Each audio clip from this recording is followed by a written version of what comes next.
and welcome back to another episode of E-commerce Clearly, the podcast where we break down what's actually happening in Indian e-commerce and more importantly, why it matters.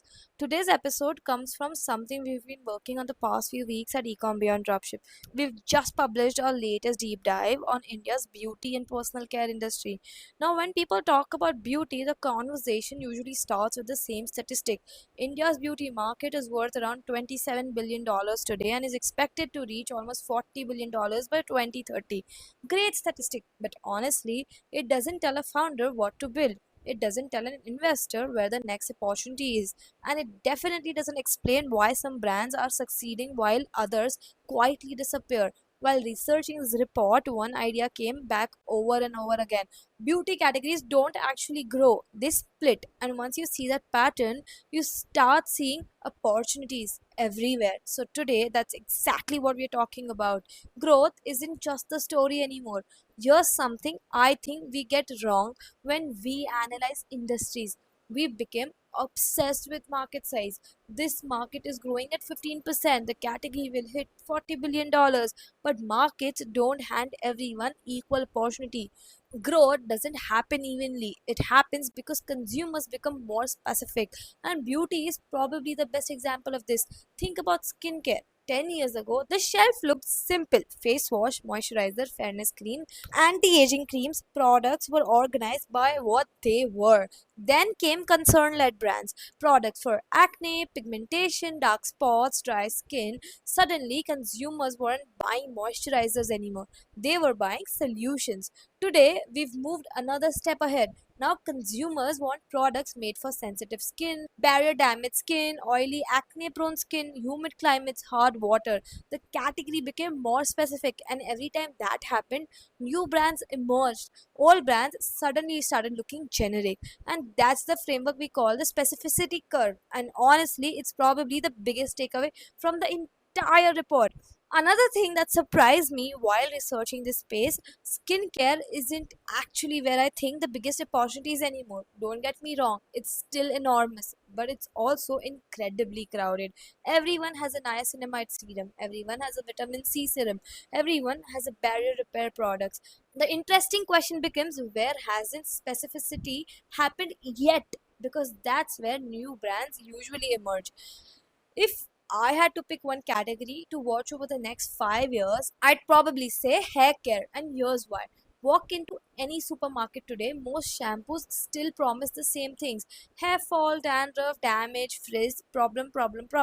But consumers have started asking a completely different question: what works for my hair? Not hair fall, my hair. Curly hair, coily hair, wavy hair, low porosity, hard water, high humidity. Suddenly, the product isn't built around the problem, it's built around the person. That's a huge shift. And we're already seeing brands like Fix My Curls and Moxie Beauty proving there's demand for products built around Indian hair textures rather than generic hair care. What I find fascinating is that these brands aren't just selling shampoos, they're selling communities. People share routines, recommend products, educate each other. That creates loyalty you simply can't buy with advertising. Fragrance might become the next surprise winner. The other category that has completely changed my perspective is fragrance. Historically, perfume wasn't a particularly exciting business. You bought one bottle, used it, finished it, bought another one of the same brand mostly next year. Low repeat, pretty straightforward. But consumer behavior has slightly changed. People now own multiple fragrances: one for work, one for evenings, one for weddings, one for vacations, one for winter, one for summer. That's called fragrance wardrobing, and it's pretty much more important than it sounds, because you have fundamentally changed the economics over here. You're no longer waiting for a bottle to finish, you are buying because you want variety. That's one behavioral shift. But from an e-commerce perspective, that's a massive increase in customer lifetime value, and I don't think enough people are still talking about it today. But one question kept bothering me while researching: if these opportunities were always there, why didn't someone build them 10 years ago? The answer isn't formulations, the answer is infrastructure. Think about what changed. Creators now educate consumers. Instagram explains the ingredients. YouTubers teach skincare. Regional creators explain routines. E commerce lets niche brand reach customers nationwide. Quick commerce puts beauty brands on someone's doorstep in minutes. In other words, the cost of educating customers has collapsed. And once education becomes cheaper, specific products suddenly become viable businesses. So, if you are building a consumer brand today in beauty and personal care, what can you actually learn from all of this? Lesson 1: stop chasing large markets, instead, look for markets that are becoming more specific. That's where categories are rebuilt. Lesson 2: build products for people, not products for everyone. Consumers increasingly reward brands that feel like they understand them. And finally, specificity is becoming a competitive advantage.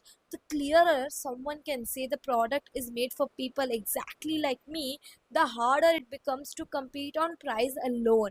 So, before we wrap up, everything we've discussed today is just scratching the surface. Our latest beauty and personal care deep dive report is over 40 pages long and goes way much more deeper into the industry.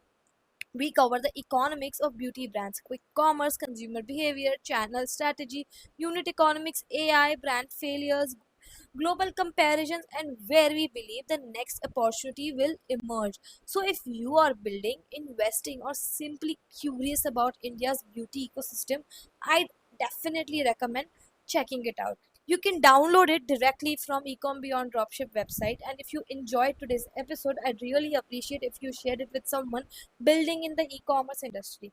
Don't forget to follow the podcast because we've got more category deep dives coming very soon. Thanks for listening to e-commerce clearly. I'll see you in the next episode. Bye bye.